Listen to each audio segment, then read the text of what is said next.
Let's go next to Florida at number 3 LSU. This game will be 7:30 Eastern time on ABC under the bright lights of Tiger Stadium, one of the most hostile venues in all of college football. The all-time series is deadlocked. Both teams claim 34 victories, 3 ties. 2 programs that have combined for 5 national championships and 11 SEC championships in the last 20 years.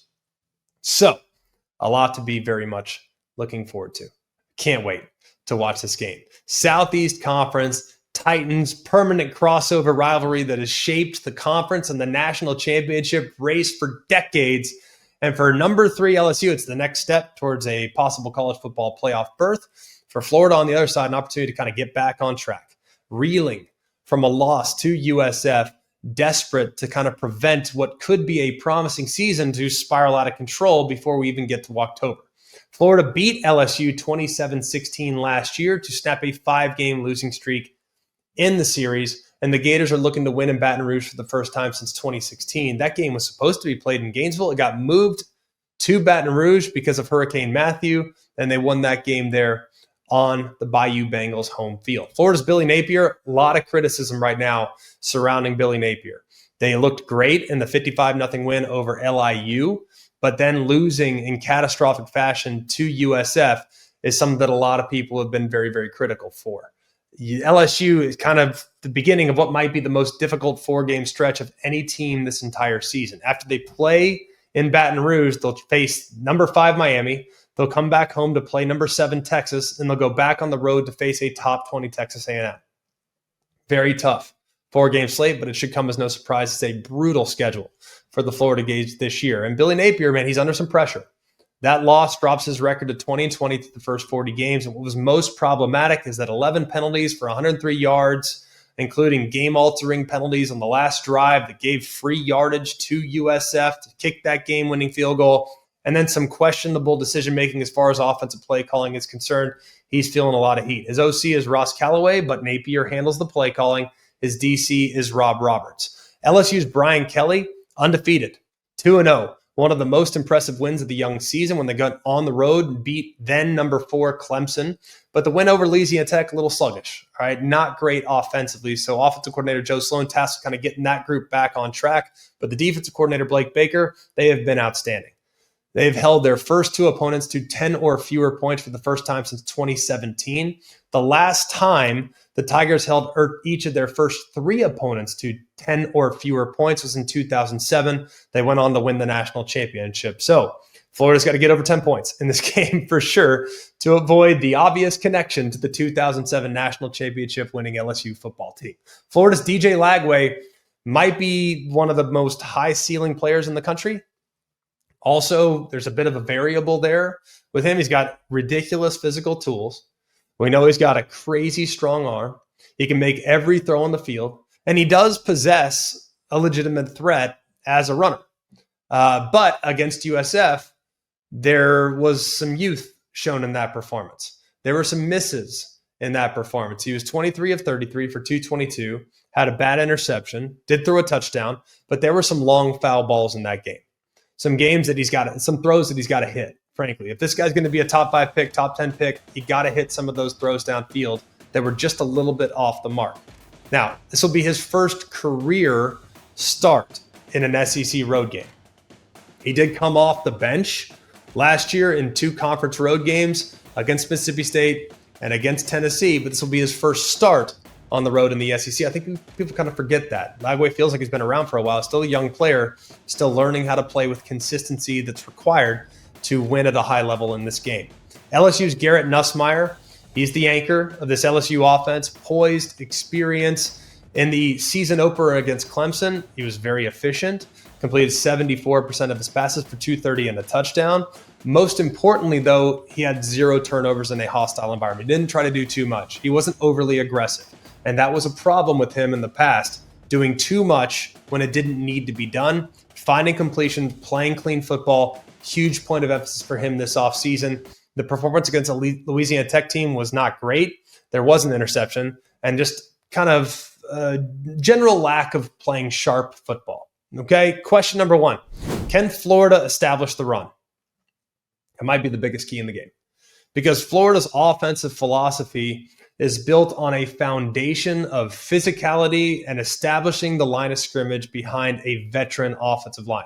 They want to control the game through a potent rushing attack. It's averaged 166 yards a game in the first 2 weeks. The centerpiece of that attack is running back Jaden Baugh, who in his sophomore year is super decisive, one of the most effective backs in the country, averaging an impressive 7.5 yards a carry, and really good breaking tackles and gaining yards after contact. And there's probably going to be a lot of contact in this game. He's got to run hard and do a great job. He was respectable last week, 93 yards on 18 carries. However, he's got to be dominant, I think. Not just good, dominant for this offense to reach its potential. The ground game is behind an offensive line that has been considered going into the season to be a real strength.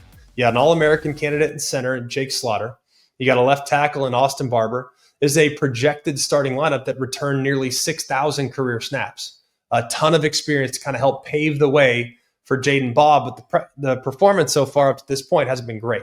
They've allowed a bunch of tackles for loss, not what you want to see. And then against USF, they couldn't generate a lot of consistent movement up front. For LSU's defense, they've been elite so far this year. They currently rank 7th in the country in rush defense, and their prowess was on complete display in the season opener. They held Clemson's ground game to just 31 rushing yards. They followed that performance by allowing Louisiana Tech to gain just 61 yards on the ground. They have elite talent. They got great depth along the defensive front. The interior of the defensive line is massive. You got Sadir Mitchell, who's 355. You got an emerging star in Dominic Kinley, who can collapse the pockets and create a little pass rush there on the interior as well. This philosophy is creating pressure from the inside out. The interior is where they will have to try to win against the Florida Gators to allow Harold Perkins, who's playing off the ball and outside now, and Whit Weeks, who's just an amazing football player. If those guys have clean jerseys, they can make a lot of plays there at the second level. Question number 2, can LSU's firepower come to the forefront? Now, LSU's passing attack, we know it's formidable. Right? We know the receiving core is amazing. Super proven, high-end talent. They were aggressive in the transfer portal. They added 2 explosive playmakers in Barryon Brown from Kentucky, Nick Anderson from Oklahoma. They return next to Aaron Anderson, who is probably as good a slot receiver as you'll find in college football. There's a ton of talent. There's a ton of depth.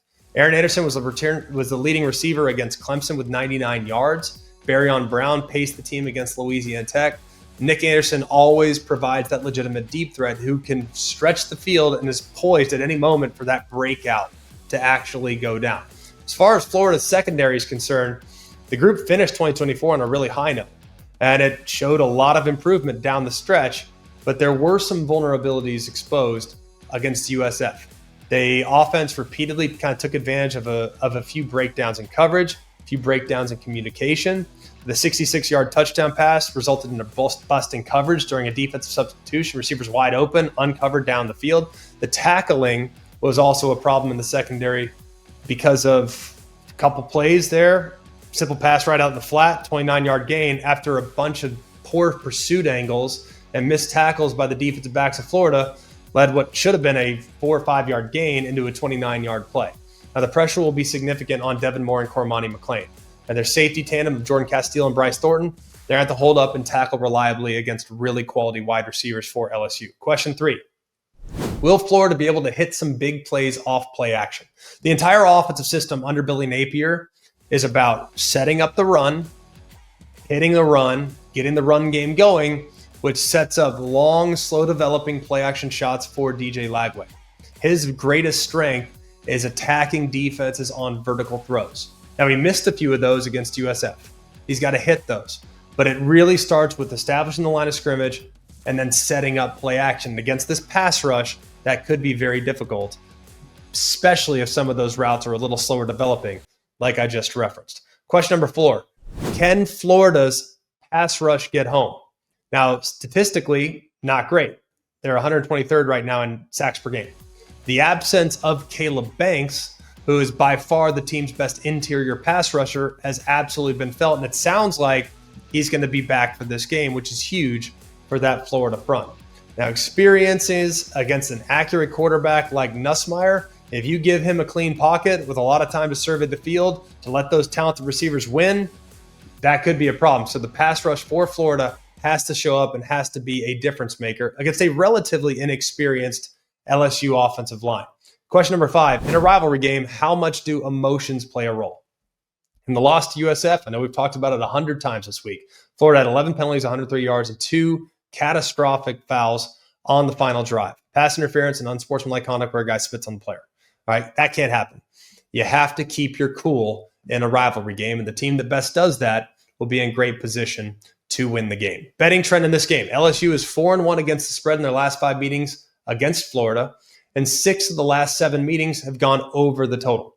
I will not make a pick in this game, but I'll be on the call alongside Sean McDonough and Molly McGrath, 7:30 Eastern time on ABC. I can't wait to see you from Death Valley.